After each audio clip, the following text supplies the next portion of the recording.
Vamos a dar comienzo a la última sesión de las mesas simultáneas sobre la temática de derechos de los animales no humanos.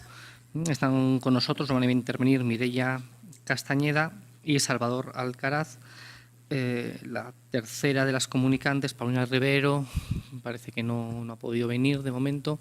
¿Vale? Si viene durante, pues se incorpora, y si no, pues hacemos estas dos intervenciones y el turno de preguntas. Tenemos una hora, hemos perdido media hora, no os quito tiempo para la intervención, no afecta al tiempo. En principio, podéis dedicar unos 20 minutos, 15-20 minutos, y luego hacemos una ronda de preguntas. Las preguntas, el que tenga preguntas, sabéis que la ponéis por escrito y nos la pasan al final de la intervención. Bueno, pues vamos a comenzar con Mireia. Mireia es licenciada y maestra en Derecho por la Universidad Nacional Autónoma de México. Actualmente es doctoranda en Derecho en la Universidad Carlos III de Madrid, en España.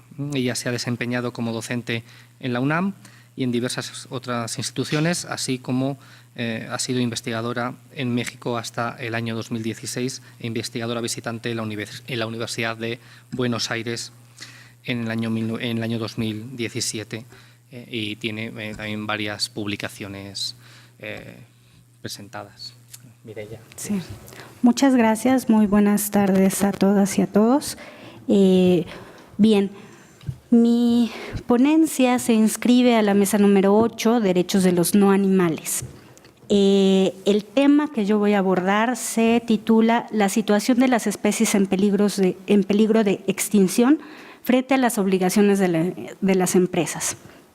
Bien, el tema de los derechos de los animales no humanos es un tema que ha estado en debate durante ya varias décadas, ya casi 40 décadas o un poco más, que ha entrado en debate. Sin embargo, hoy por hoy todavía no es un tema definido y todavía hay varios aspectos que desde los distintos ámbitos se tienen que ir definiendo.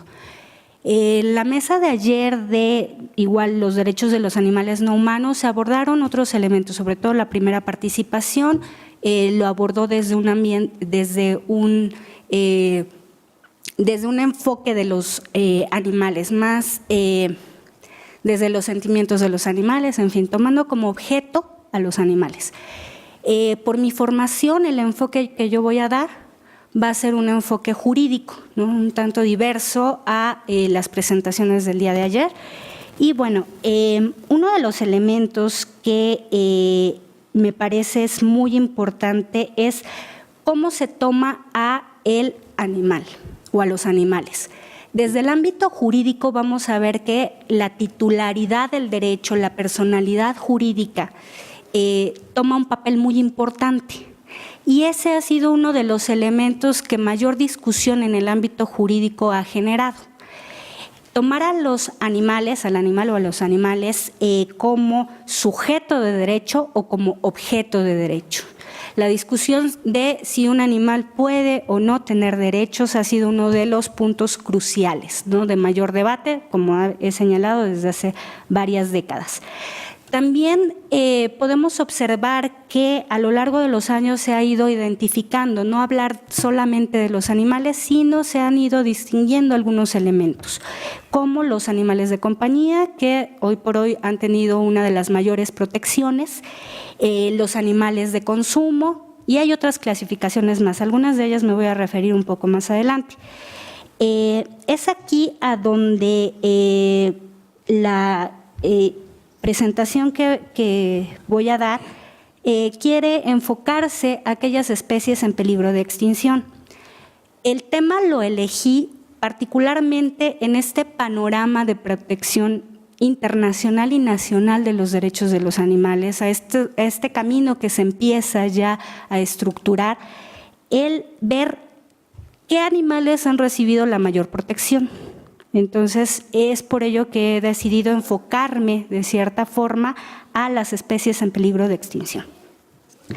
También he querido introducir otro tema otro tema que desde el ámbito jurídico y del ámbito de los derechos humanos también está en construcción.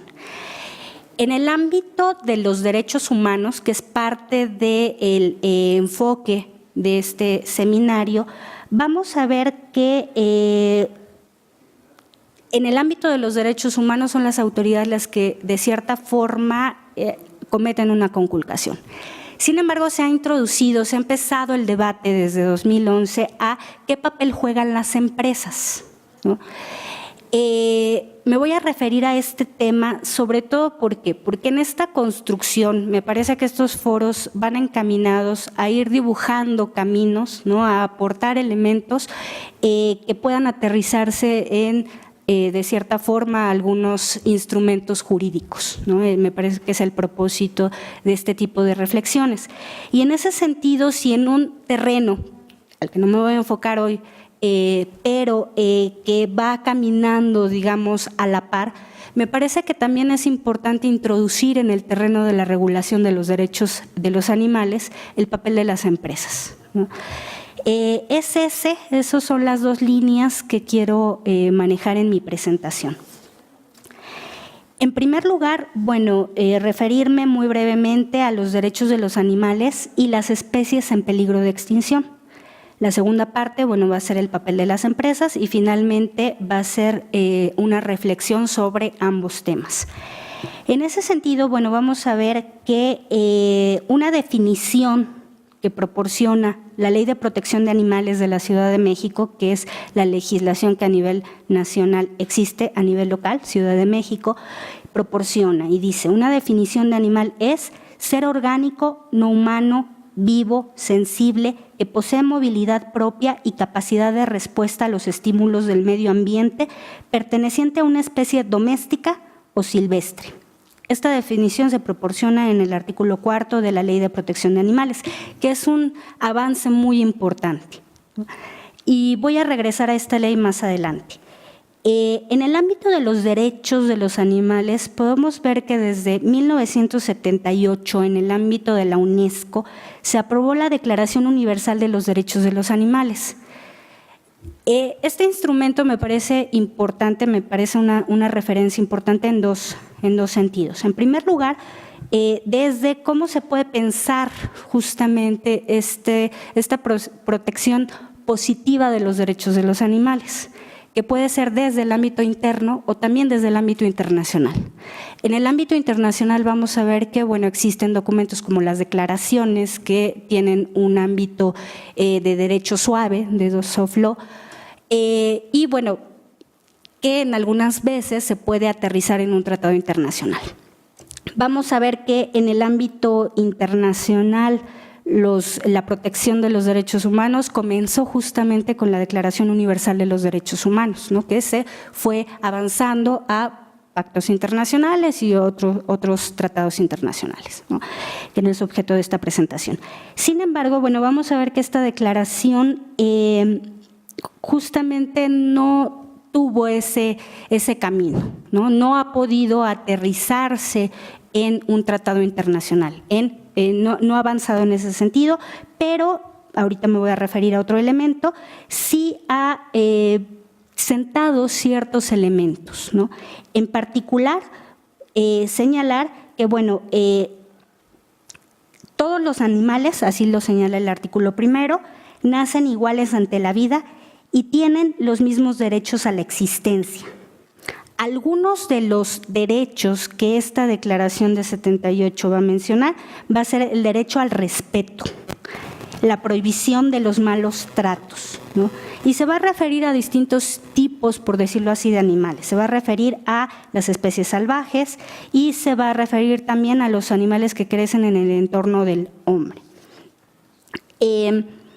Otros elementos que esta declaración va a aportar, también se va a referir a los animales de trabajo, a los animales criados para la alimentación, que es uno de los temas, me parece, más complejos, ¿no?, en esta materia. Ahora bien, en 2007 la Organización Mundial de Sanidad Animal la organización intergubernamental encargada de mejorar la sanidad animal en el mundo, aprobó, respaldó la Declaración Universal de Bienestar de los Animales, que ha propuesto una organización no gubernamental, la Sociedad Mundial de Protección de los Animales. Sin embargo, bueno, esta Declaración Universal sigue aún en discusión, ¿no? Sigue un poco abierta a las aportaciones que en la materia puede haber. Y no ha habido un avance en el ámbito ya de un tratado internacional, ¿no? En el plano internacional. Más adelante me voy a referir a el ámbito nacional, a donde también ha habido avances, pero si el tiempo lo permite, regreso a ello más adelante. Vamos a ver que en la materia que me quiero centrar el día de hoy, hay un convenio importante que es el Convenio sobre la Diversidad Biológica de 1993 y que se va a enfocar ya no como la declaración a la que he hecho mención de la UNESCO, sino desde un ámbito más amplio, a la conservación de la diversidad biológica, de los ecosistemas y de los hábitats. En ese sentido, va a hablar de la recuperación de poblaciones viables de especies en sus entornos naturales. Esta convención también se va a referir a especies domesticadas o cultivadas. Y sobre todo va a promover la protección de especies en sus entornos naturales y en especial de las especies y poblaciones amenazadas. Como he señalado, a mí me parece un punto importante señalar las especies en peligro de extinción. ¿Por qué? Porque ha habido todo un debate, ¿no?, en relación a los derechos de los animales. Desde un ámbito civilista podemos ver que se consideraban como objeto, ¿no?, como un objeto de protección en todo caso, ¿no?, y más bien de propiedad. En el avance que ha habido, sobre todo en este ámbito, podemos ver que se ha avanzado. ¿Por qué? En el sentido de proteger aquellas especies que, si no se toman medidas al respecto, pueden desaparecer. Y esto en el entorno de los ecosistemas y de los hábitats. Sin embargo, algunos elementos que podemos ir adelantando es que siguen considerando a los animales como objeto de protección, ¿no? Sin embargo, podemos ver que se han tomado medidas tanto en el ámbito internacional como en el ámbito nacional en la protección de estas especies. Esta convención, este convenio, sobre todo ha fomentado a nivel nacional la creación de la Ley General de Vida Silvestre, la cual justamente genera la obligación de crear listas de especies en riesgo, ¿no?, las tendencias de riesgo, las especies y poblaciones en riesgo y prioritarias para la conservación. En ese sentido, también se emitió la norma oficial mexicana número 059, Semarnat 2010, dedicada a la protección ambiental de especies nativas de México, de la flora y fauna silvestres y las categorías de riesgo. En particular, vamos a ver que mediante esta normatividad nacional se genera un marco de protección a los animales. Sin embargo, ¿no?, y sobre todo en el marco de reflexión de la mesa número 8, los derechos de los no animales, vamos a ver que no se puede hablar todavía de derechos, ¿no?, de los animales, sino que es un marco que los va a proteger. Sin embargo, si ponemos en consideración la protección que hoy por hoy hay de los animales, vamos a ver que sin duda va a ser una de las protecciones más fuertes, por decirlo así. Vamos a ver que otro enfoque jurídico desde el cual se han abordado los derechos de los animales es relacionándolos con el derecho al medio ambiente, desde el ámbito de los derechos humanos, relacionando, bueno, el derecho al medio ambiente y la protección de los animales como parte de ese derecho al medio ambiente, ¿no? Ahí, ¿qué podemos señalar? Bueno, sin duda también es un avance importante en la protección de derechos y sobre todo que puede recibir una protección tanto internacional como nacional. Sin embargo, es desde un enfoque a donde no se considera propiamente al animal, ¿no?, con derechos, sino como parte de la protección de un derecho fundamental de las personas. En el marco internacional podemos ver que particularmente va a ser el Protocolo de San Salvador, el protocolo adicional a la Convención Americana sobre Derechos Humanos en materia de derechos económicos, sociales y culturales, el que expresamente va a proteger el derecho a un medio ambiente sano. Ahora bien, vamos a ver que en el otro tema que quiero introducir a la reflexión son las obligaciones de las empresas desde este punto, desde el punto de la protección de los animales como parte del derecho a un medio ambiente sano, ¿no?, que es una de las posturas en regulación. Y podemos ver que en este ámbito también empieza a desarrollarse.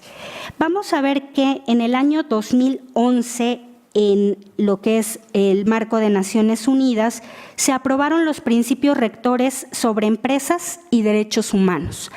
Y en el ámbito de la OEA, la Guía de Principios de Responsabilidad Social de las Empresas en el campo de los derechos humanos, y aquí de forma más específica, y el medio ambiente en las Américas, ¿no?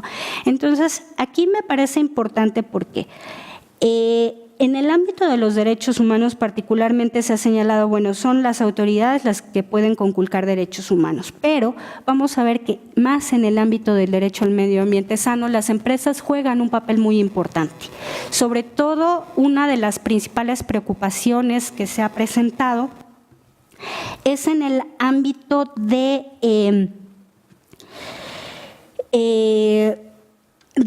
aquellas empresas que se encuentran en un estado, pero digamos sus actos que pueden afectar al medio ambiente son realizados en otro estado. Ese tipo de situaciones genera que se desarrolle una protección a nivel internacional y no solamente a nivel nacional o local. Y también desarrolla las obligaciones de las empresas. En particular, y bueno, por cuestiones de tiempo ya voy a ir puntualizando, en el ámbito de Naciones Unidas los principios rectores hablan de las obligaciones de respeto, que es no hacer acciones que afecten los derechos, de protección, que es aquellos actos encaminados para que no se conculquen los derechos, y de remediar. Son las tres obligaciones que se maneja para las empresas: proteger, respetar y remediar. De remediar, sobre todo, viene encaminado a cuando hay una afectación, realizar acciones que reparen ese daño. Esto es, digamos, unos principios que se han venido desarrollando en la protección de derechos y que me parece que en lo que son los derechos de los animales también se debe incorporar al debate. Si bien es un terreno que también se encuentra hoy por hoy en lo que se llama soft law o derecho suave, sí me parece que es importante en la reflexión y en el marco de regulación que se vaya estructurando, que sea parte de ello. Como había señalado, en el ámbito de la OEA es más específico en materia de la responsabilidad social de las empresas y específicamente en el marco del medio ambiente. Ahora bien, como había adelantado, en la parte de las especies en peligro de extinción, si bien se ha generado un marco tanto internacional como nacional, todavía hay mucho trabajo pendiente. Sin embargo, podemos, me parece, tomar como hoja de ruta la protección que se le da a los animales, ¿no? Obviamente, esto va encaminado a preservar las especies, preservar ciertas especies. Sin embargo, este marco de regulación me parece que sí es importante en la materia. Vamos a ver también que en este marco de protección no se considera la titularidad de los animales, de los derechos de los animales, ¿no?, que es un punto importante en estas mesas de reflexión de derechos de los animales no humanos. Sigue tomándolos aún como un objeto de protección. Sin embargo, bueno, vamos a ver que todavía hay un terreno muy amplio que no se ha abordado, ¿no? ¿Qué pasa con las demás especies? A nivel nacional se han abordado en varios países como Uruguay, Colombia, Perú, Reino Unido, Alemania, Suiza, Francia, Estados Unidos y Austria, legislación ya protectora de los derechos de los animales. En México, como he adelantado, en el año ya está aprobada con una reforma de 2014 la ley en la Ciudad de México, que brinda sobre todo un trato digno y respetuoso a cualquier animal, ¿no? Señala el trato digno y respetuoso a cualquier animal.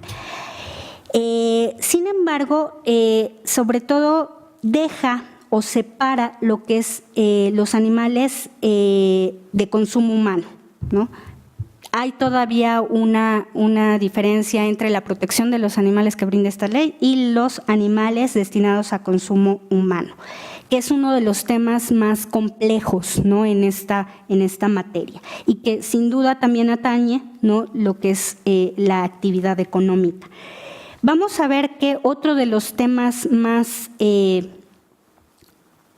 mayor debate ha generado es el tema de la tauromancia.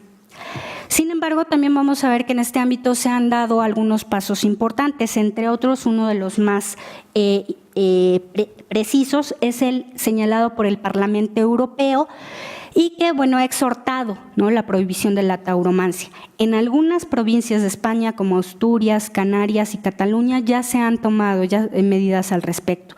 Asimismo, también en algunos países como Francia, Perú y Ecuador, ¿no?, a donde se ha prohibido, ¿no?, en algunas partes lo que es la tauromancia. Bien, no sé cómo. Muy bien. Bueno, el tiempo ya se me está terminando, pero bueno, simplemente ya para cerrar, vamos a ver que si bien la protección de las especies en peligro de extinción han generado cierto marco de protección que nos indican, bueno, es un objeto de protección importante, este es solamente la punta del iceberg, ¿no? Todavía hay un terreno muy amplio. La legislación, por ejemplo, de la Ciudad de México ya nos da cierto panorama, pero la propia ley sigue estableciendo, ¿no?, ciertas diferencias que nos indican ciertos terrenos a donde hay que seguir reflexionando, ¿no? Sobre todo en materia de el trato digno a los animales, incluso a los animales de consumo, ¿no? Es uno de los temas. Va a haber, me parece, otra ponencia o está programada otra ponencia específicamente sobre este tema, pero sí me parece que ese es uno de los grandes retos, a donde sin duda también el papel de las empresas, tanto a nivel nacional como a nivel internacional, como señalé hace algún momento, que hay ciertos terrenos jurídicos en los que también vale la pena tener no solamente un enfoque nacional, sino internacional de la protección, ¿no? Juega un papel muy importante. Bien. Pues bueno, por cuestiones de tiempo, aquí terminaría mi presentación y bueno, agradezco mucho su atención y la oportunidad de compartir algunas ideas en esta materia, que me parece es un campo muy importante, ¿no?, y a donde hay mucha reflexión todavía que realizar. Muchas gracias. Vale, muchas gracias, Mireia. Pues efectivamente todavía hay temas en los que hay que seguir, ¿no?, reflexionando y evolucionando. Si alguien tiene alguna cuestión, ¿vale?, para Mireia, la podéis ir preparando y entregando, y así ella también tiene tiempo durante la exposición para ir pensándola y luego no perdemos tanto tiempo al final. De mientras, la segunda persona que va a intervenir es Salvador Alcaraz. Él es licenciado en Filosofía por la UNAM y actualmente está realizando la tesis de maestría también en esta misma universidad. Él trabaja en la Comisión Nacional de Bioética, cuenta con un diplomado en bioética en el programa universitario también de la UNAM. Cuando quieras, Salvador. Gracias. Bien, pues muy buenas tardes. Primero, antes de comenzar rápidamente, quiero agradecer a Eric Valdés, que es presidente de la Red Internacional de Bioderecho, a nuestra máxima casa de estudios, la Universidad Nacional Autónoma de México, en particular al Instituto de Investigaciones Jurídicas, por abrir este espacio para poder reflexionar al respecto. Y bueno, finalmente, pues a todos ustedes, el público que está interesado en este tema. Bueno, pues sin más, Mi presentación se llama Reflexiones filosóficas sobre los derechos de los animales no humanos. Mientras les estoy leyendo, hay algunas diapositivas de apoyo que básicamente son imágenes. Bien, a lo largo de la historia moral de la cultura occidental ha perdurado, resaltado y preponderado una visión antropocéntrica donde el único ser vivo que tiene un valor intrínseco es el ser humano. Ejemplo de ello está en las llamadas éticas clásicas, donde Platón desarrolla un dualismo antropológico que consiste en que el ser humano está compuesto por un cuerpo y por un alma, que además esta última es inmortal. Por otra parte, Aristóteles define al hombre como un animal racional, dándole un valor por encima de todo ser vivo. En la Edad Media se concibió al ser humano como un ser hecho a imagen y semejanza de Dios y que podía dominar y someter a la naturaleza tal y como se establece en Génesis, donde se otorga el mandato de que el ser humano está sobre los animales, así como la facultad de ocupar o invadir la tierra y someterla, dominarla, enseñorearla, sojuzgarla y otros términos utilizados a fines para hacer notar que el ser humano es el ser vivo que tiene todo a su disposición. Esta concepción del hombre como dueño de la naturaleza muestra un modo de ver y de pensar a los animales, pues se les ha negado capacidades que solo se atribuyen al ser humano, como la cultura, el lenguaje y la técnica. En este sentido, Rollston III señala que los animales salvajes no pueden entrar en la cultura, no tienen esa capacidad. No pueden adquirir un lenguaje a un nivel suficiente para participar en la cultura, no pueden fabricar su ropa ni hacer fuego, mucho menos leer libros o recibir una educación. Ante estas contraposiciones entre el hombre y los animales se puede acudir a lo que Platón nos narra en el mito de Prometeo y Epimeteo, a saber que los dioses les encomendaron la tarea de otorgar capacidades a las distintas especies, por lo que Epimeteo dota a diversos animales con garras, alas, pieles gruesas, etc., según sus necesidades para sobrevivir y conservar su especie. No obstante, cuando Prometeo inspecciona el reparto, se da cuenta de que a la especie humana no se le dio capacidad alguna, por lo que roba el fuego o la sabiduría profesional a Hefesto y Atenea para regalárselo al hombre. De esta manera, el ser humano adquiere un saber para poder sobrevivir a lo largo de su vida, la técnica. Esta diferencia sustancial de hacer uso de la técnica para dominar la tierra y diferenciarse de los animales ha prevalecido a lo largo de los siglos y en diversos pensadores como Ortega y Gasset, pues afirma que los animales son atécnicos. El animal, por ser atécnico, tiene que arreglárselas con lo que encuentra dado ahí y fastidiarse o morir cuando no encuentra lo que necesita. El hombre, merced a su don técnico, hace que se encuentre siempre a su derredor lo que ha menester. Crea, pues, una circunstancia nueva más favorable. Segrega, por decirlo así, una sobrenaturaleza adaptando la naturaleza a sus necesidades. Asimismo, en la denominada era moderna, particularmente con la filosofía de René Descartes, se enfatizó una diferencia radical entre el hombre y los animales, atribuida principalmente a la razón. Al respecto, el filósofo francés afirma: pues en lo que toca a la razón o al sentido, siendo como es la única cosa que nos hace hombres y nos distingue de los animales. Esta idea se apoya con la concepción de que los animales son solo máquinas carentes de sentimientos, pensamientos y mente. Citando nuevamente a Descartes, es la naturaleza la que en ellos obra por la disposición de sus órganos, como vemos que un reloj compuesto solo de cuerdas y resortes puede contar las horas y medir el tiempo más exactamente que nosotros con toda nuestra prudencia. Y esto no solo prueba que las bestias tienen menos razón que los hombres, sino que no tienen ninguna. Ante todos estos modos de pensar, queda la denuncia de Reagan al dejar la arrogancia de que nosotros, humanos, somos tan especiales que somos los únicos habitantes conscientes sobre la faz de la Tierra. En este sentido, es menester eliminar ese carácter de superioridad que se arroga el hombre ante otras especies, y no hay por qué menospreciar los grados de artificialidad que puedan ejercer los animales e incluso insectos. Basten los siguientes ejemplos: la manera en que los monos capuchinos abren las nueces utilizando rocas como herramientas, la fabricación que hacen las abejas de la miel o la agricultura que llevan a cabo los formícidos cortadores de hojas y de pasto. Esto sin duda nos muestra que los animales ejercen una técnica dentro de su hábitat natural. en este caso para poder alimentarse. Así pues, con estos antecedentes teóricos es menester reflexionar acerca de los derechos de los animales. Al respecto, Schopenhauer ya había denunciado la carencia del derecho animal, la pretendida ausencia de derechos de los animales, la ilusión de que nuestra conducta con ellos no tiene significación moral, o como se dice en el lenguaje de aquella moral, que no hay deberes con los animales, es una indignante brutalidad y barbarie del Occidente. Y es que precisamente se torna un problema el hecho de que en el ámbito jurídico se considere que los animales carecen de libertad, derechos morales, autonomía, etc. Ahora bien, ante las diversas diferencias que se han gestado en la cultura occidental entre el ser humano y los animales, pareciera que la más aceptable es aquella que consiste en concebir al ser humano como un animal que cualifica, es decir, que otorga valor a todas las cosas y que decide lo que está bien y lo que está mal. Esta es una intuición que plasma Nietzsche en su genealogía de la moral al afirmar lo siguiente: ¿acaso todavía nuestra palabra alemana hombre, Mensch, Manas, exprese precisamente algo de ese sentimiento de sí? El hombre se designaba como el ser que mide valores, que valora y mide, como el animal tasador en sí.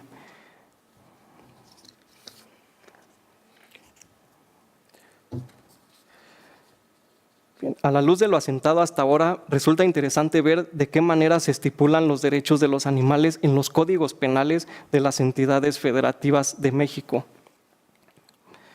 En general, la mayoría de las entidades sancionan actos de maltrato y crueldad hacia los animales. No obstante, existen múltiples diferencias de la manera en que se plantean los derechos. Por ejemplo, Tlaxcala no emite algo al respecto en su código penal. Chiapas, Tabasco y Tamaulipas limitan sus sanciones en torno al comercio de hurto de ganado. Zacatecas a propagar enfermedades en los animales y que se afecte al medio ambiente. Por otra parte, Campeche, Estado de México y Oaxaca sancionan los actos de zoofilia. Llama la atención que Coahuila es el único estado que sanciona la modificación artificial del genoma, prohibiendo que se fecunde un óvulo humano con esperma animal o viceversa. En relación con Yucatán, es la entidad que más aborda el cuidado y procuración de los animales, apegándose más al respeto de las 5 libertades del bienestar animal. Lo que es digno de resaltar es que, a pesar de castigar o sancionar actos cruentos, hay estados donde se hace explícita la excepción para ejercer la tauromaquia. Tal es el caso de Baja California, Campeche, Jalisco, Michoacán y Puebla. Para el caso de la Ciudad de México, dicha excepción se estipula en la Ley de Protección de los Animales del Distrito Federal. Asimismo, cabe mencionar que Baja California y Jalisco exceptúan la caza deportiva y este último, es decir, Jalisco, también exceptúa la investigación en animales. Esta paradoja plasmada en la legislación mexicana hace notar que aún falta mucho que hacer por el bienestar animal. Kant afirma que si las acciones de los animales proceden del mismo principio que las humanas y son análogas a estas, tenemos deberes para con los animales, puesto que con ello promovemos indirectamente los deberes para con la humanidad. Se puede, pues, conocer el corazón humano a partir de su relación con los animales. El derecho debería ayudarnos a considerarnos como parte del ambiente, a saber interactuar, convivir, coexistir con todo lo que nos rodea, de tal modo que se eviten daños que repercutan en la vida de todo ser vivo. Sin embargo, el derecho suele emplearse para beneficio propio, pues aún los derechos de los animales tienen lagunas y faltas de consideraciones éticas y morales hacia con ellos y de ellos.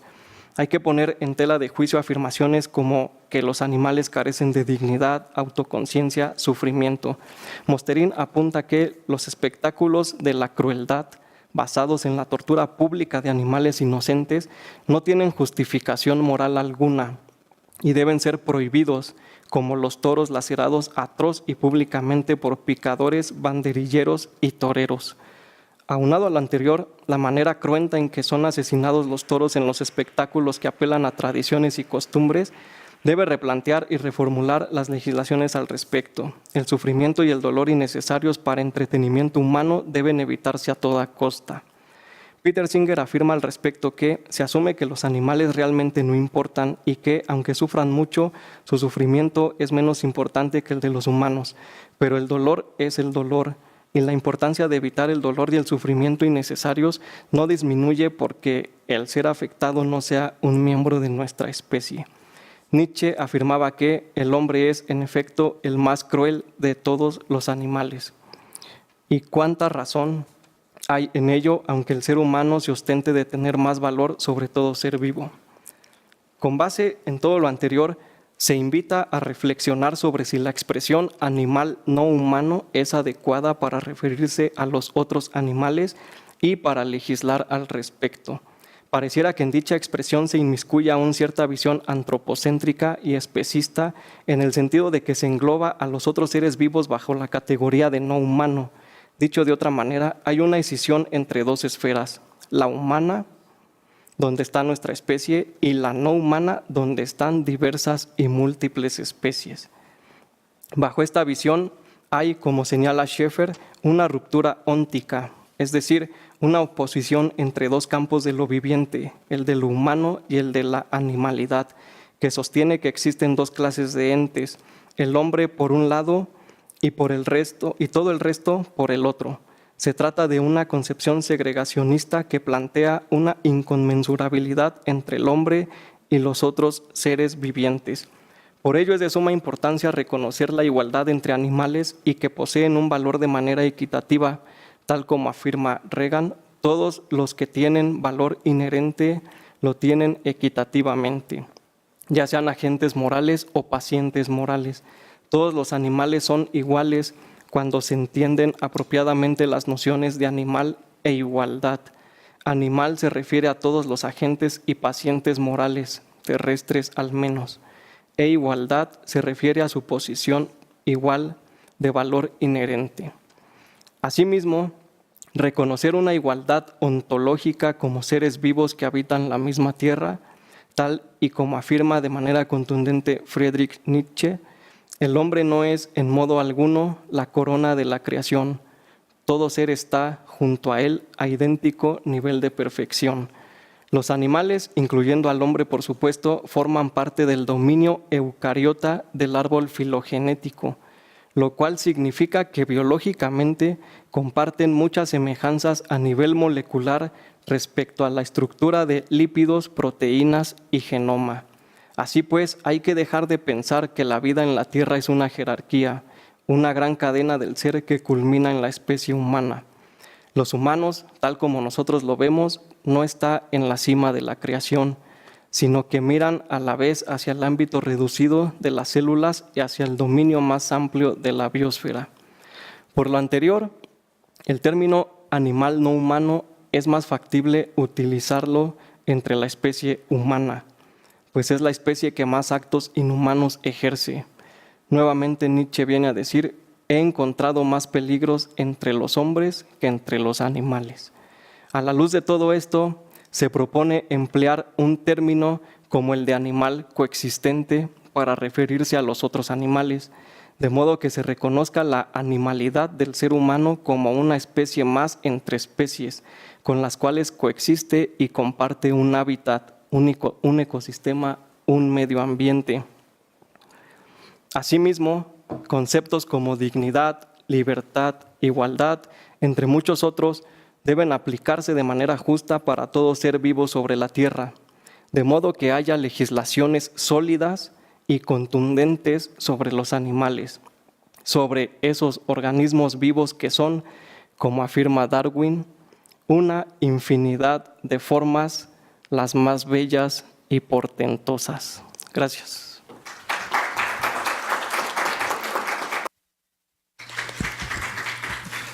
Vale, pues muchas gracias, Salvador. No ha hecho falta ni avisarte que esta va a ser los últimos 5 minutos todavía. Vale, pues turno de comentarios o preguntas, si alguien tiene algún.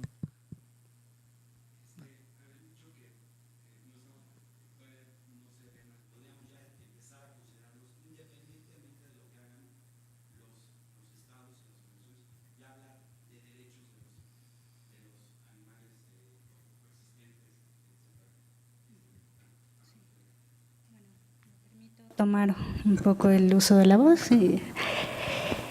Bueno, lo que yo me permitiría aportar, sin duda me parece un tema muy interesante y que las reflexiones deben de continuar, ¿no? Es por ello que me he interesado en contribuir a ello. Desde mi postura podemos ver, y un poco que se refleja en la participación que yo di, es partiendo del derecho positivo. Si nos vamos en el terreno de los derechos humanos, o sea, si pasamos del derecho de los animales no humanos al derecho de a los derechos humanos, vamos a ver que hay dos partes, ¿no? Una parte que es la reflexión filosófica de los derechos y otra que en materia de derechos humanos ha llevado siglos ese reconocimiento positivo, que se plasme desde en una declaración, en un tratado internacional, en una ley, ¿no? En el ámbito de los derechos humanos ha llevado varios siglos incluso esa consolidación, ¿no? Y continúa. En el ámbito de los derechos de los animales, podemos ver sobre todo, como señalaba la declaración de la UNESCO, ha habido esfuerzos, ¿no? La declaración de la UNESCO de 1978 empieza ya a hablar, ¿no?, de los derechos de los animales, ¿no? Entonces, sí hay ya, digamos, algunos pasos en ese sentido, en el reconocimiento de los derechos de los animales, ¿no? Sin embargo, este desarrollo positivo, por decirlo así, positivo jurídico, aún no ha caminado en todos los ámbitos. En algunos sí. O sea, como señalamos, tenemos, por ejemplo, la ley de la Ciudad de México, ¿no?, que ha aportado algunos elementos importantes. Dos aportaciones también, para no abusar del tiempo que en lo personal me gustaría realizar, es, por un lado, en el ámbito de los derechos humanos se habla también de grupos en situación de vulnerabilidad. En la mesa de ayer, igual de los derechos de los no animales, se mencionó, no se abundó mucho, pero se mencionó en la mesa de ayer. Podemos ver que esa es otra parte en la cual se podría avanzar en la reflexión, digamos, de protección positiva de los derechos, ¿no? Justamente no como un titular de derechos que por sí mismo puede defenderlos, que bueno, obviamente ahí nos encontramos con la complejidad de ello, pero sí con esta visión de un grupo vulnerable, ¿no? Podría tal vez tomarse desde ese ámbito, ¿no? En el ámbito, por ejemplo, de derechos humanos a nivel internacional está sin duda la protección de personas con discapacidad, a donde se aborda también los derechos de las personas con discapacidad mental, ¿no? Que muchas veces no pueden ejercer los derechos por sí mismos, los derechos de los niños que tampoco pueden ejercer por sí mismos los derechos, ¿no? Entonces podemos ver que desde ese ámbito de un grupo en situación de vulnerabilidad podría, sobre todo, también irse construyendo tanto filosófica como jurídicamente, ¿no?, un tema de protección, ¿no? Es lo que me parece. Uno de los temas también que no he abordado en esta participación, no sé si se vayan a publicar o no las ponencias, había una ponencia que hablaba sobre el tema de alimentación. Sin duda, incluso hablando de las especies en peligro de extinción a las que me he referido, vamos a ver que las propias especies también consumen otras especies, no es parte de la cadena alimenticia, ¿no? Y me parece que dentro de la reflexión es un punto que también se tiene que tomar en consideración. Sin embargo, pues bueno, aquí entra los métodos y la bioética en la reflexión de cómo se utilizan las especies animales para el consumo humano, ¿no? O sea que, vamos, mi reflexión partiría desde ahí, ¿no? Desde las propias especies, aún las especies en peligro de extinción necesitan de otras especies, ¿no?, para su propio consumo y subsistencia.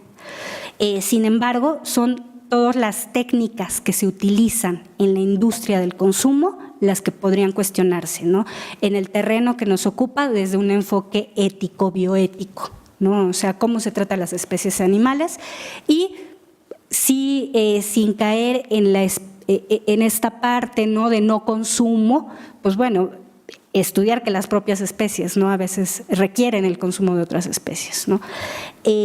Pues con eso estaría terminando mi participación y bueno. Bien, pues agradezco mucho tu pregunta, es muy sustancial sin duda. Creo yo que el problema filosófico de no concebir a los animales como sujetos y que derivado de ello pues haya una legislación y se les otorguen derechos, etcétera, es algo que pues ya se viene arrastrando en la cultura occidental, como lo planteaba pues así grosso modo, ¿no? Con Descartes particularmente, o sea, por ejemplo, él decía que si yo le pegaba a un animal y él chillaba, pues no eran sus sentimientos, sino que eran ruidos que producía la maquinaria que tiene adentro, ¿no?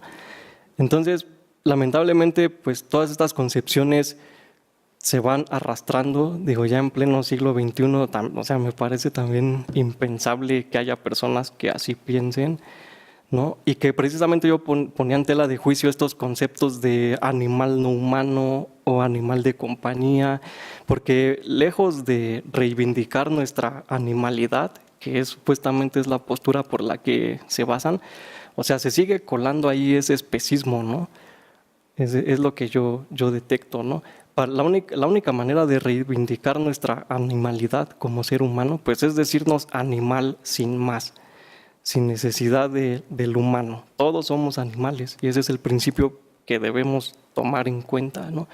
Si ya vamos a entrar en las particularidades, pues respetemos esas particularidades y no englobemos a todas las especies bajo el concepto de no humano, ¿no? O sea, es como si a nosotros nos dijeran, tú eres un animal no felino, ¿no? O sea, es lo mismo, ¿no? O sea, exacto, es un antropocentrismo totalmente. Es muy lamentable, filosóficamente, pues yo creo que tenemos que asumir que ontológicamente tenemos una igualdad y que somos animales, que no, o sea, no tenemos por qué ofendernos, somos una especie más entre especies, ¿no? Compartimos un hábitat, un ecosistema, un planeta. O sea, creo que ese es el principal problema, que no hemos tenido esa capacidad de concebir esa igualdad ontológica. Muchas gracias. ¿Alguna cosa más? Bueno, para evitar, digamos, un trato cruel, hacen el tratamiento para el consumo.